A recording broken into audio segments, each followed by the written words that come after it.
제가 며칠 전에 제가 가장 좀 존경하는 분이 있으세요. 저보다 나이는 어리지만 신앙도 그렇고 항상 신앙에 앞서서 모든 일에 있어서 하나님께 영광 돌리는 것이 무엇인가를 늘 고민하는 분이에요. 어디를 가든.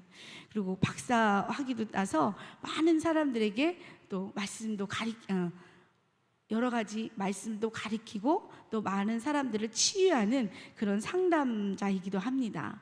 근데 이분이 얼마 전부터 계속 어려움을 겪으시는 거예요.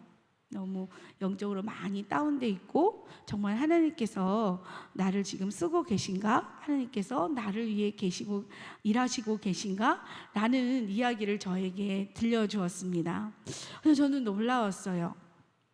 그럴 뿐이 아니라고 생각했는데 늘 담대하고 강건하고 이런 분인데 그런 말을 하시는 걸 보면서 제가 마음이 굉장히 두근두근거리기도 하고 그리고 집에 와서 생각을 한번 해보았습니다. 우리가 생각할 때는 저 사람은 늘 꿋꿋하게 사람이야. 저 사람에게는 아무 어려움이 없을 것 같아. 저 사람에게는 시험도 없을 것 같고 유혹도 없을 것 같아. 어떤 연단도 없을 것 같아. 고난도 와도 그냥 다 이겨낼 수 있는 강한 사람인 것 같아 라고 생각하는 분들 계시죠. 저도 그런 분 중에 그분이 하나였는데 그분이 지금 어려움을 겪고 있어서 함께 기도하며 함께 울며 기도하는 시간을 가졌습니다. 그런 걸 보면서 모든 사람이 강건해 보이고 단단해 보여도 우리는 인간인 거예요. 그래서 어려움도 겪게 되고 절망도 겪게 되고 고난도 겪게 되는 것이 우리가 인간이기 때문에 어쩔 수 없이 겪게 되는 부분이 있다는 것을 다시 한번 생각하게 되었습니다. 우리는 이렇게 희망과 절망의 어떤 늘 교차되는 지점에서 살아가고 있음을 우리가 고백하게 됩니다. 여기 오신 분들도 이런 부분들이 있죠. 절망되는 순간들 많이 겪으셨을 것 같아요. 저보다 연세들도 많으시고 그 어려운 순간들이 많이 계셨을 것 같아요. 그 순간들을 잘 이기고 지금 이 자리에 앉아서 예배드리는 여러분들이 너무 존경스럽습니다. 근데 오늘 말씀에 보니까 그런 순간이 없을 것 같은 사람, 정말 이 사람은 위대한 선지자야. 이 사람은 어떤 시련이 없는 게 아니라 고난이 와도 굳건히 이겨낼 수 있는 사람이야 라고 생각하는 사람이 오늘 본문에 나오는 엘리야가 아닐까요? 여러분들은 엘리야 하면 어떤 생각을 가지십니까? 죽은 자도 살리는 사람, 그죠? 하나님과 늘 대면하는 사람, 하나님의 말씀을 어떤 위협이 와도 담대하게 전하는 사람. 우리가 엘리야에 대해서 말씀을 통하여 들은 것은 이런 부분이죠. 그죠? 그런 사람으로 알고 있습니다. 위대한 선지자로 그렇게 알고 있는데 오늘 본문 읽기 전부터 우리는 그 전장부터 저도 계속해서 읽었어요. 그랬는데 이 엘리야도 그런 사람인 줄만 알고 있었는데 어려움 앞에 절망도 하고 낙담도 하는 그런 사람이 엘리야였다는 것을 오늘 읽은 본문 앞장을 통해서 알 수가 있었습니다. 열왕기상 17장에 보면 엘리야에 대해서는 많은 것들이 나오지 않아요. 이사야는 누구의 아들이며 뭘 하고 어떤 사람이고 이런 부분들이 굉장히 선지자들에서 많이 언급이 되고 있는데 엘리야는 글쎄요, 제가 못 찾았기 때문일까요? 열왕기상 17장에서는 디셉 사람 엘리야가 라는 표현이 나와 있습니다. 사실 엘리야의 이름은 여호와는 하나님이시다 라는 뜻을 가지고 있는 사람이에요. 그런데 엘리야에 대해서 어떤 것도 나오지 않았어요. 그러나 엘리야는 하나님께 부르심을 받고 그 부르심 가운데 세상에 나가서 그의 사명을 감당하는 사람이에요. 갈 때마다 어려움이 있었고 위협이 있었지만 백전백승하는 사람이 사실 엘리야라는 생각을 저는 가지고 있었어요. 영적인 싸움에서도 늘 승리하는 사람, 싸움이 걸려오지 않는 게 아니라 늘 승리하는 사람, 이런 사람에게도 어려움이 있을까? 라고 제가 정말 그분을 생각했던 것처럼 엘리야도 그런 생각을 예전에 가졌던 생각을 떠올리게 되었습니다. 그러나 위기 속에서는 어느 누구도 힘들고 지치는 순간들이 있다는 것을 엘리야는 오늘 말씀을 통하여 보여주고 있지요. 엘리야는 가장 악한 왕 중에 하나였던 북이스라엘의 아합 왕이 통치하던 시대에 선지자로 하나님께서 부르셨습니다. 그리고 하나님께서는 이 엘리야에게 세상에 나가서 하나님의 말씀을 선포하라고 하셨습니다. 세상 사람들이 좋아하지 않는 거, 듣고 싶지 않은 거, 특히 누가? 아합과 그의 아내인 이세벨이 듣고 싶지 않은, 그래서 늘 위협받는 위치에 있던 것이 엘리야입니다. 이 아합 왕의 부인, 이사 부인인, 사실 아합 왕보다는 이세벨을 더 많이 알지 않아요? 이세벨 귀에 쏙쏙 들어오지 않아요? 어떤 사람인지 막 이 이미지가 그려지죠. 그럴 수밖에 없더라고요. 제가 읽으면서 그럴 수밖에 없겠다, 그런 생각이 들었어요. 이 이세벨이 한 행동도 있지만 아합이 이세벨의 고젓이라는 걸 보면서 저는 더 느꼈어요.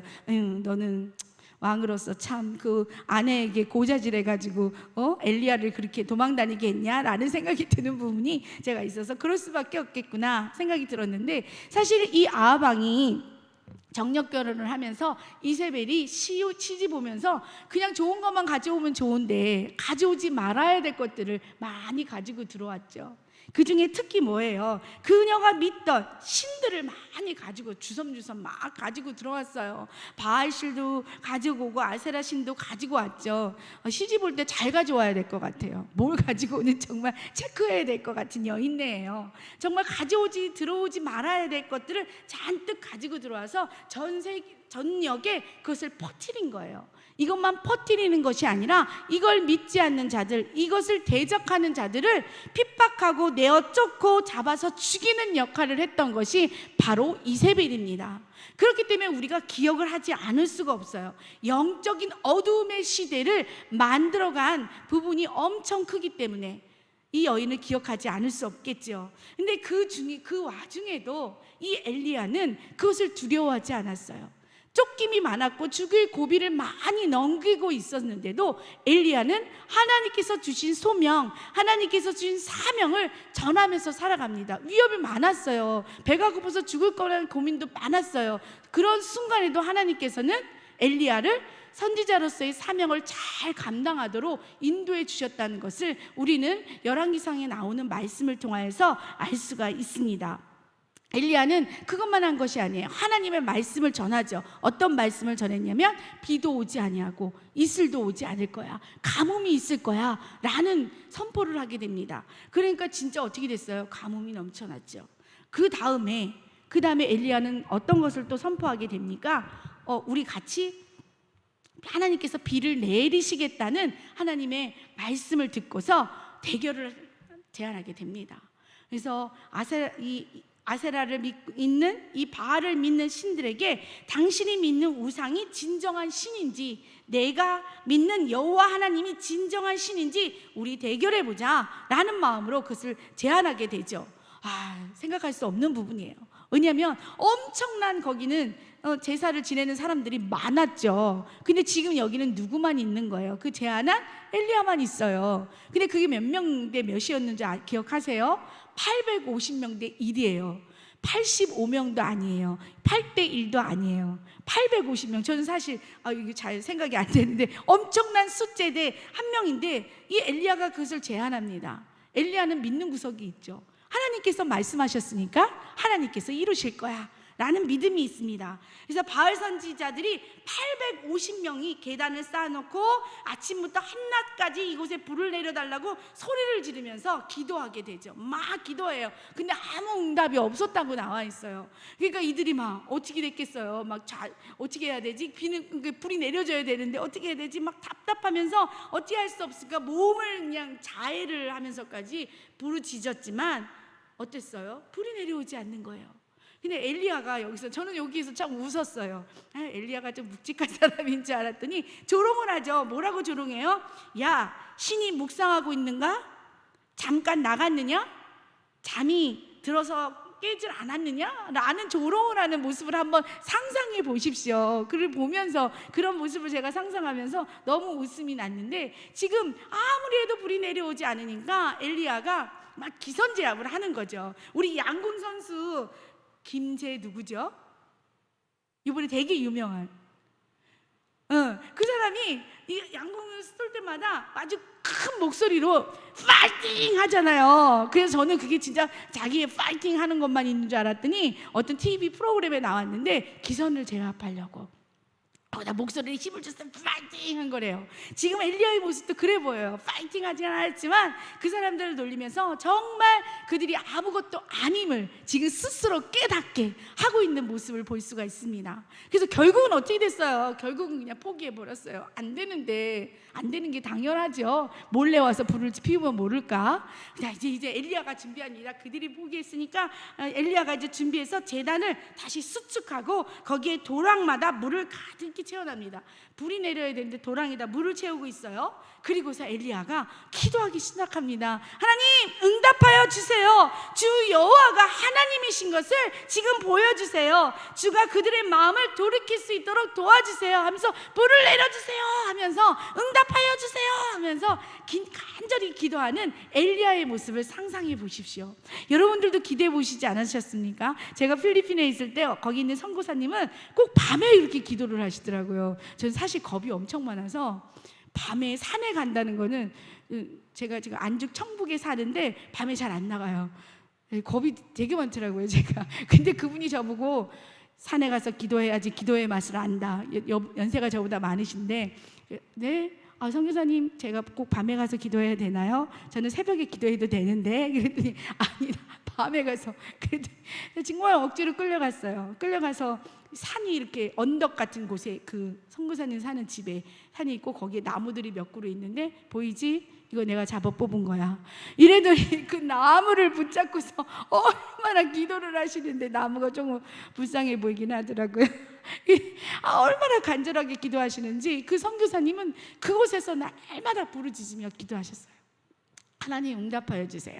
거기 있는 어린 생명들을 주님께서 보호해 주세요. 그 영혼들이 하나님을 알게 해주세요. 그러면서 얼마나 간절하게 기도하셨는지 정말 그 나무 뿌리가 흔들릴 정도로 기도하시는 분이었어요.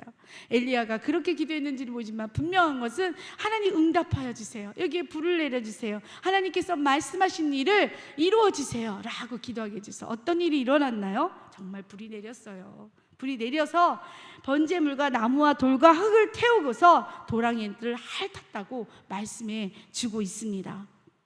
어찌 되었나요? 하나님의 승리였습니다. 이스라엘 백성들의 승리였습니다. 또 엘리야의 승리였습니다. 엄청난 일이지 않아요? 엄청난 일이에요. 어떻게 이렇게 할 수가 있을까? 한 명이 850명을 앞에다 두고 이렇게 할 수 있다는 게 저는 정말 창피한 일이지만, 저는 늦게 신학을 시작했어요. 30에 신학을 시작해서 대학원 1학년 때 전독폭발이라는 것을 했어요. 여기 대광교회 있죠. 그 대광교회에서 전독폭발 훈련을 시켜요. 이제 제가 나이가 그때 대학원 때는 33살이었거든요. 그래서 이제 막 이렇게 나이 어린 동기들과, 나이가 어리죠, 동기들과 학부생들을 해가지고 이제 갔단 말이에요. 훈련을 받으러. 그런데 딱 정해줘요. 넌 여기 가서 복음을 전해. 당신 팀은 여기 가서 복음을 전해. 이렇게 가는데 거기는 되게 그게 많잖아요. 그 뭐죠? 깃발 세워놓고 무당 전보고 막 이런 데가 굉장히 많아요. 근데 저희가 그쪽 비스름한 곳에 가게 됐는데, 이 정말 열정이 넘치는 대학교 2학년 남자 전도사님께서 누나라고 불렀어요. 누나, 우리 저기로 가죠 이러는 거예요. 그래서 제가 딱 봤어요. 깃발이 세워져 있는 거예요. 꼭 저기로 가야 되겠니? 그랬어요. 꼭 저기로 가야 되겠니? 왜? 저 정말 믿음이 약했나 봐요. 마음이 두근거리더라고요. 그랬더니 이 친구가 열정에 가득 세워가지고 저기로 가서 복음을 전해주기가 한 것 같지 않겠습니까? 누나 가시죠. 누나 하실 수 있으시죠? 그래서 눈을 불끈 지면서, 근데 제가 차마 거기다 누나는 조금 안 가고 싶구나 라는 말을 할 수가 없는 거예요. 그래서 그래 가야지. 그리고 이제 갔어요. 그리고 그 집 문 앞에 가서 이 아이가 아무 준비도 안 됐는데 이 아이가 문을 막 두들기는 거예요. 얘 정말 믿음이 강하구나. 저는 정말 생각했어요. 엄청난 아이구나. 나는 그리고 머릿속으로 생각했죠. 무엇이라고 말해야 되지? 어떻게 얘기해야 되지? 했는데 문이 사르르 열리는 거예요. 사르르 열리더니 초췌한 여인 하나가, 제가 지금 너무 아파서요, 나중에 와주세요 이러시는 거예요. 근데 너무 아픈 거예요. 진짜 얼굴이 초췌해 보이시더라고요. 그러니까 이 친구도 말을 못하고 그냥 문을 이렇게 닫았어요. 제가 안도에 숨을 쉬었을까요? 안 쉬었을까요? 이 어린 학생 앞에서 제가 막 나 무서운데 이런 말 못할 그 상황인데, 근데 이 850명 앞에 당당히 서 있고 거기서 부르짖어 기도하는 엘리야의 신앙의 모습이, 저는 그때 너무 떨었지만 이곳에 앉아 계신 분들은 충분히 그 부분들을 경험하신 분들이라고 믿습니다. 앞으로의 삶 가운데서도 이 엘리야의 모습이 우리에게 있어서 이 평택교회를 위해서 우리가 이제 전도하며 나아가야 될 텐데 강한 믿음을 가지고 전진하며 나아갈 수 있는 저희들이 되기를 간절히 소망합니다.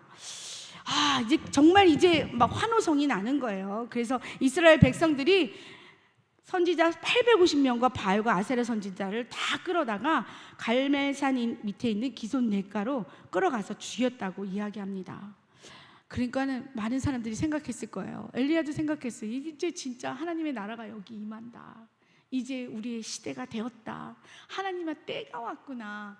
기대감을 가졌을 거예요. 그렇지 않겠어요? 그런데 사랑하는 성도 여러분, 우리가 말씀을 읽으면서 무엇을 보게 됩니까? 낭망하고 절망한 누구의 모습? 엘리야의 모습을 보게 됩니다.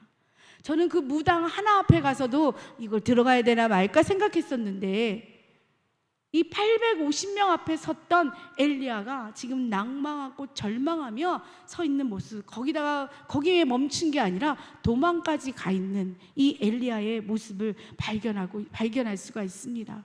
열심히 도망하여서 로뎀나무에 쓰러져 있는, 탈진해서 쓰러져 있는 엘리야의 모습을 볼 수가 있습니다. 어떤 게 엘리야의 모습일까요? 당당히 부르짖었던 이 모습만 엘리야일까요? 아니면 지금 로뎀나무 밑에 쓰러져 있는 이 모습이 엘리야의 모습일까요? 두 개 다 엘리야의 모습입니다. 우리도 열심을 다해서 열정을 가지고 복음을 전하며 나갈 때가 있지만, 실망하며 낙담하여 탈진되어서 쓰러져 있는, 로뎀나무에 누워있는 갈멜산의 모습만 있는 게 아니라 로뎀나무에 쓰러져 있는 우리의 모습도 있다는 것을 기억하시기 바랍니다. 그럼 왜 그랬을까요? 그렇게 당당하던 우리 엘리야가 도대체 왜 절망한 이유, 낙담한 이유, 그래서 도망갔던 이유는 무엇입니까? 3절 말씀에 보니까 그가 이 형편을 보고 일어나. 어떤 형편을 보았을까요? 다른 형편이 아니에요. 변화가 없는 거예요. 이제 평화가 올 줄 알았어요. 모든 것이 이제 다 변해될 줄 알았어요. 그들이 다 회개할 줄 알았어요. 하나님의 시대가, 우리의 시대가 왔을 줄 알았어요. 그런데 어떤 일이 벌어집니까? 아합이 이스라엘에 가서 말하고, 그 이세벨이 뭐라고 얘기합니다. 도끼 어린 협박까지 해야 되는 모습입니다. 도끼 어린 협박의 목소리를 제가 못 내겠더라고요. 내일 이맘때는 청년대의 생명으로 저 사람들 한 사람도 너 생명도 걷어간다는 그 말, 제가 이렇게 연습을 했는데 잘 안 되네요. 그 생명까지 걷어간다고 하는 이 이세벨의 말, 변화돼야 되는데 우리가 열심히 헌신하고 봉사하면 어떻게 돼야 돼요? 열매가 맺혀야죠. 평화로워야죠. 왜 다툼이 있고 이런 웃음들이 왜 있는 걸까요? 우리는 그때마다 뭐 하게 돼요? 실망하게 되고 절망하게 되잖아요. 근데 엘리야가 지금 그런 거예요. 모든 게 변할 줄 알았어요. 이제 평화 시작이야. 내 고생이 헛되이지 않았구나. 아름다운 열매가 맺히겠구나 했는데 그게 아닌 거예요. 심지어는 자기를 죽이겠다는 말을 듣고, 여기에서 그가 이 형편을 보고 일어나 달려서 다시 복음을 전한 게 아니라 보고 일어나 도망가는 엘리야의 모습이 있습니다. 엘리야는 지금 어떻게 되었습니까? 지금까지 절대적인 하나님만을 바라봤던 눈이었습니다. 하나님만을 바라보는 시각이었습니다. 그런데 지금 무엇이 더 크게 보이고 있어요? 이 형편. 지금의 형편이 너무너무 크게 보이는 거예요. 형편이 하나님보다 더 크게 보이는 거예요. 그러니까 생각을 할 수가 없어요. 우리가 근심에 묻히면, 걱정에 묻히면 하나님이 더 잘 보일 것 같지만, 근심과 걱정에 둘러싸여 있어서 거기서부터 헤어나지 못하면 하나님을 바라볼 수가 없고, 하나님의 눈으로 바라볼 수가 없고, 하나님을 지각할 수가 없고, 우리의 낙담과 절망과 불평과 불만으로 바라볼 수밖에 없다는 것을 이 엘리야를 통하여 우리에게 보여주고 있음을 기억하시기 바랍니다. 지금 이제 그렇게 되었어요. 하나님의 뜻을 해석할 수가 없어. 이 형편이 너무너무 크게 가려져서 절망의 순간에 그 형편 위에 계시는 하나님을 바라볼 수가 없어요. 얼마나 마음 아픈 일입니까? 여러분들 가운데 그런 기억이 있으십니까? 저는 있어요. 작년 1년 제가 쉬면서 작년에 1년을 쉬면서 제 마음 가운데 몸이 많이 부실해졌더라고요. 그러면서 하나님 왜 이러십니까? 하나님 저 이렇게 아프고 힘들면 안 되잖아요. 하나님 저에게 왜 이러십니까? 저는 열심히 달려왔는데 열심히 하나님의 사역을 감당했던 것 같은데 하나님 왜 이러십니까? 라고 질문하였던 기억을 제가 가지고 있습니다. 그래서 이 순간이 얼마나 행복한지 몰라요. 너무 감사하고 지금 하나님의 시각으로 바라보는 것을 잃어버렸습니다. 문제 앞에, 고난 앞에 하나님의 시각으로 바라보는 것을 잃어버리면 그 안에서 나오는 건 무엇밖에 없을까요? 나밖에 없어요. 내 생각밖에 없어요. 그리고 불평과 불만밖에 없어요. 하나님의 시각을 잃어버리면, 하나님의 눈을 잃어버리면 엘리야가 그랬던 것처럼 우리가 그럴 수밖에 없고, 그리고 결론은 뭔지 아세요? 도망이에요. 엘리야가 지금 그렇게 돼버리니까 도망쳤어요. 무서워. 안 되겠어. 왜 하나님께서 이러시는 거야? 정말 나와 함께 하시는 거 맞아? 하나님 왜 좋은 것들로 이렇게 열심히 했는데 좋은 열매가 없어? 하나님이 안 계신 거 아니야? 우리와 함께 하시는 거 아니야? 그러면서 도망가는 게 이 엘리야의 모습입니다. 우리는 어디로 도망갈까요? 도망가는 게 여기서 벗어나지 않는다는 게 이것만 표현하는 게 아니에요. 여기는 앉아있지만 우리의 생각과 마음이 도망가 있을 수도 있어요. 우리의 허영심이 우리를 도망가게 할 수도 있어요. 우리의 게으름이 우리를 도망가게 한 거예요. 우리의 나태함이 우리를 도망가게 한 거예요. 그런 순간들이 우리에게 있지 않으셨습니까? 교회에 나는 앉아있는데, 나는 여전히 예배드리고 있는데 했는데 나의 모습을 뒤집어 보니까 내가 어딘가 도망가 있어. 껍데기만 앉아있는 우리들의 모습은 있지 않을까요? 지금 엘리야는 그냥 몸체 도망가고 있는 거예요. 어디로 도망갔어요? 얼마나 열심히 도망쳤는지 국경을 넘었어. 그래서 남쪽 정말 유다의 가장 끄트머리 가서 이러고 있는 지금 상태예요. 국경을 넘어서 지금 노뎀나무에서 완전히 탈출해. 얼마나 힘들었겠어요. 화는 나고 힘들고 지치고 고통스럽고 이러면서 갔을 때 얼마나 힘든지 제가 더 잘 알아요. 지금 그렇게 도망가고 있는 이 엘리야의 모습이 있습니다. 좋은 곳을 하나 갔을까요? 이 남쪽 유다의 마지막에는 사막이에요. 정말 하나님의 없이는 살 수 없는 곳, 하나님을 의지하지 않고는 살 수 없는 곳에 가서 지금 그 로뎀나무 아래에 이 엘리야가 지금 지쳐서 쓰러져 있는 모습을 우리는 말씀에서 볼 수가 있습니다. 형편이, 상황이 너무 크게 하나님 말씀보다, 내 믿음보다 더 크게 보이면 도망가게 돼요. 두 번째는 왜 이렇게 되었을까요? 형편만 바라보게 됐을 때 잃어버리는 게 있어요. 그게 뭘까요? 지금 상황만 바라보게 되면, 지금 어려움만 바라보게 되면, 문제만 바라보게 되면 잃어버리는 게 있어요. 하나님의 은혜. 하나님의 은혜를 잃어버려요. 이것만 보이면 하나님이 나를 어떻게 하셨는지, 나와 함께 어떻게 걸으셨는지, 지금도 나와 어떻게 하셨는지 잃어버려요. 지금 엘리야가 잃어버렸어요. 엘리야가 배고플 때 까마귀를 통해서 먹을 것을 갖다 주신 하나님, 사르밧 가브를 통해서 배를 채우게 하신 하나님, 그 어려운 순간순간들을 넘기게 하신 하나님이 지금 이사벨 그 850대 1로 싸워서 거기 불이 내리게 하신 하나님은 없어졌어. 뭐가 더 커서, 어려움이 더 커서, 상황이 더 커서, 이 형편이 더 커서 그게 없어지고 하나님에 대한 은혜가 없어진 거예요. 우리가 다 하나님의 은혜로, 우리가 가장 쉽게 잊지 말아야 될 은혜, 나를 구원하신 하나님, 그 은혜를 생각하면 되면 어떤 어려움이 와도, 어떤 두려움 때는 어떤 일들이 와도 그 은혜 때문에 우리가 살아갈 수 있는데, 형편이 너무 크게 보이다 보면 은혜를 잃어버리게 된다는 거예요. 지금 엘리야가 그 은혜를 잃어버렸어요. 사랑하는 성도 여러분, 여러분은 은혜를 잃어버리신 적 없으신가요? 그 은혜가 없어져서 그냥 밋밋하게 살고 있는 여러분들의 모습은 없으신가요? 은혜 자꾸 까먹더라고요. 은혜를 정말 잊어버려요. 그렇게 되면 자꾸 마음에서 이 쓴뿌리들이 올라와요. 옛 습관들이 자꾸 올라와 그 안에 파묻혀 살게 되는 모습이 되죠. 은혜를 망각하고 거부하고 자기 힘으로 살아가려고 하면, 이런 은혜를 잃어버린다면, 그것을 거부한다면 우리는 도망치는 인생이 될 수밖에 없다는 것을 꼭 가슴판에 새기시길 바랍니다. 그리고 힘든 그 순간이 왔을 때, 내가 이 은혜를 잃어버렸구나, 내가 지금 기쁨이 없구나 할 때 그것을 끄집어내서 보시면서 다시 한번 나의 신앙을, 나의 삶을 돌아볼 수 있는 여러분들이 되기를 원합니다. 그래서 바울이 이렇게 고백하잖아요. 나의 나된 것은 오직 하나님의 은혜. 그것을 잃어버리지 말아야 돼. 나의 나된 것은 누구의 은혜요? 하나님의 은혜. 근데 엘리야가 그걸 잃어버리니까 그 어마어마한 일을 하고도 도망가는 신사가 되었습니다. 또 찾아보니까 이것도 될 것 같아요. 왜 좌절 가운데 섰는가? 자기 기대 속에 있었던 거예요. 하나님의 뜻이 아니라, 하나님의 기대가 아니라 이 엘리야가 생각한 계획과 기대, 내가 이렇게 하면 이런 일들이 일어날 거야, 이런 변화가 일어날 거야. 그런데 그게 일어나지 않았어요. 그러니까 좌절되고 절망되는 거예요. 우리 그렇지 않아요? 내가 이렇게 기도했는데 그게 안 이루어졌어.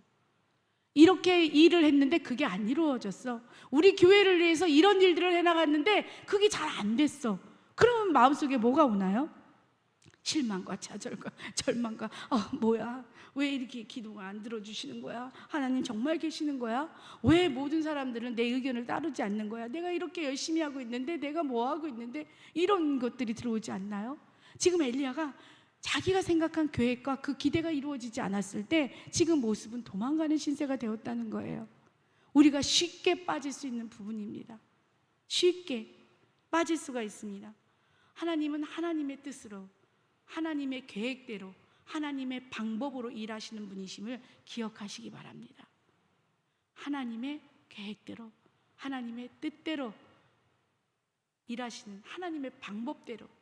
근데 엘리야는 너무 그게 가득 차 있어서 이런 거니까 이렇게 하실 거야 라는 속에 그게 이루어지지 않았을 때, 그때가 아니었을 텐데. 왜냐하면 그때가 아니라는 거 우리 너무 잘 알죠. 나중에 다 멸망했잖아요. 하나님의 방법으로 하나님의 때에 이루셨어요. 우리는 그걸 기다리면서 하나님이 이루시는 일들을 기대하면서 인내함으로 이 시대를 살아가야 된다는 것을 꼭 기억하시기 바랍니다. 엘리야가 그렇습니다. 마음이 무너졌어요. 어떤 일이든 견디고 의지하며 나아가야 되는데 지금은 만사가 다 귀찮아졌어요. 지금 쓰러져 있는 그런 상태가 되었습니다. 그리고 마지막으로 왜 이렇게 되었을까요? 혼자라는 생각이에요. 나만 혼자 있었구나, 나만 혼자 이 일을 했구나, 나만 열심히 교회 일을 하고 있구나, 나만 열심히 헌신하고 있구나, 나만 뭐 했구나, 나 혼자야, 나만 혼자 있어 라는 마음이 이 엘리야를 슬프게 하고 아프게 하고 절망 가운데 쓰게 했다는 것입니다. 여러분들 혼자세요? 저는 지금 눈에 보이는 여러분들이 함께 하시면 제가 지금 힘이 납니다. 약간 배가 고프거든요. 근데 힘이 납니다. 눈을 보면 힘이 나요. 엘리야는 나만이야, 나만 혼자야, 나만 이렇게 하고 있어, 나만 이렇게, 나는 그 마음이 막 무너져 있으니까 자꾸 속으로 들어오는 거예요. 그러니까 좌절하고 절망하고 도망가는 신세가 되었습니다. 근데 하나님께서 가만두셨나요? 저는 이 말씀을 읽으면서 하나님의 사랑은 정말 놀랍고 놀랍구나 라는 생각을 하게 됩니다. 이제 하나님의 회복이 시작됩니다. 누워있는 이 엘리야에게 다가가셔서 5절에서 6절 말씀에 이렇게 말씀하시죠. 누뎀나무 아래에 누워 자더니 천사가 어루만지며 이르되 일어나서 먹으라 하는지라. 본즉 머리맡에 숯불에 구운 떡과 한 병 물이 있더라. 이에 먹고 마시고 다시 누웠더니 또 다시 찾아오셔서 어루만졌다는 게 머리를 쓰다듬으면서 한 건지, 저희 엄마는 제가 좀 아프면 여기를 이렇게 짚으시더라고요. 그래서 자다가 새벽에도 와서 또 짚으셔. 어렸을 때요? 아니요. 지금 제가 50살이 넘었는데 지금도 이 말을 짚고 가세요. 저희 엄마가. 하나님께서 이 지쳐있는 이에게, 야, 너 그것밖에 안 되니? 너 그런 신앙밖에 안 되니? 너 권사가 그것밖에 안 되니? 너 장로가 그것밖에 안 되니? 너 이렇게밖에 안 돼서 지금 도망가니? 내가 그렇게 큰 일을 하게 해줬는데 라고 책망하시지 않았어요. 오셔서 어루만지고 가장 필요한 것을 채우게 하시는 그 하나님. 지금까지 하나님께서 여러분들을 어루만져 주셨습니다.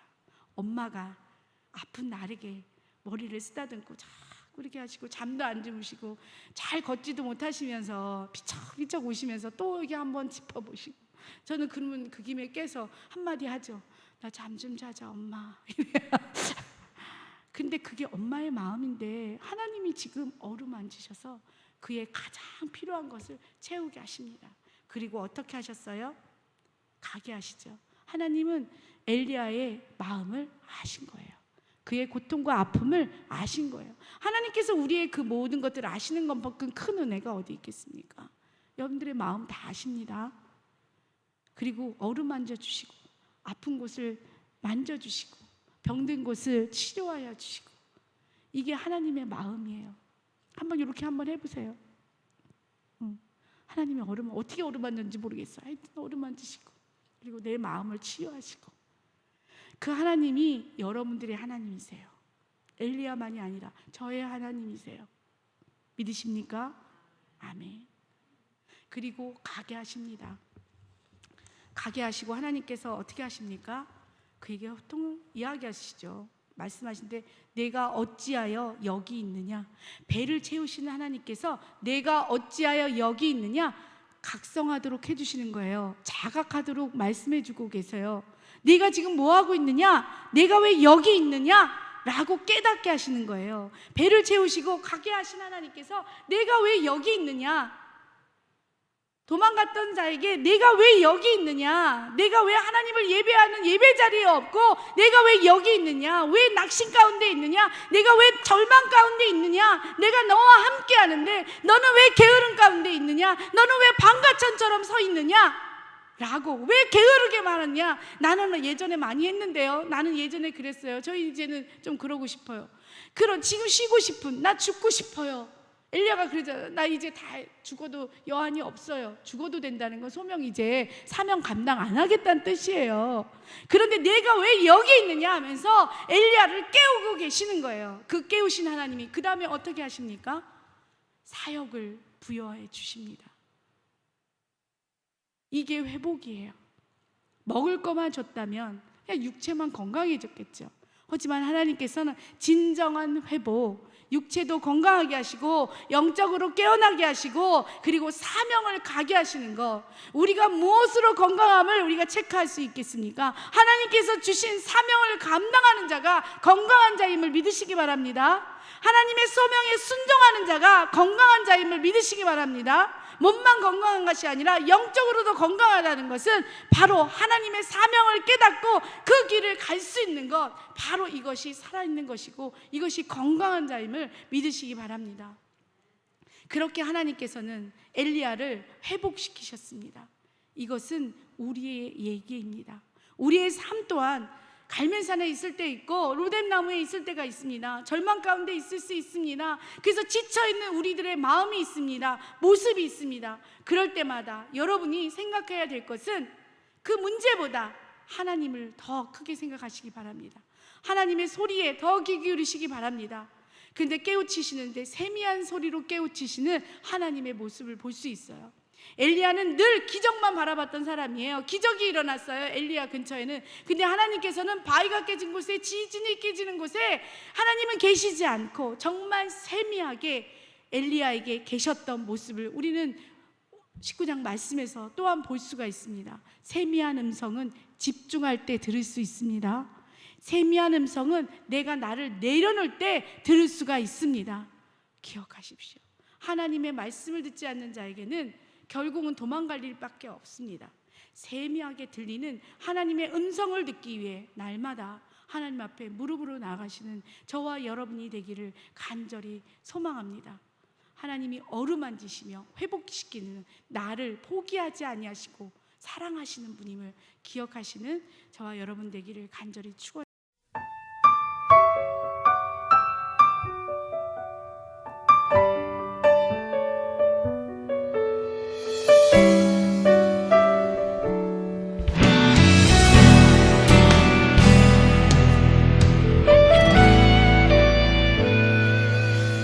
주님 말씀하시면 내가 나가리다. 주님 뜻이 아니면 내가 멈춰서리다. 나의 가고 서는 것 주님 뜻에 있으니 오 주님 나를 이끄소서. 주님 말씀하시면 내가 나가리다. 주님 뜻이 아니면 내가 멈춰서리다. 나의 가고 서는 것 주님 뜻에 있으니 오 주님 나를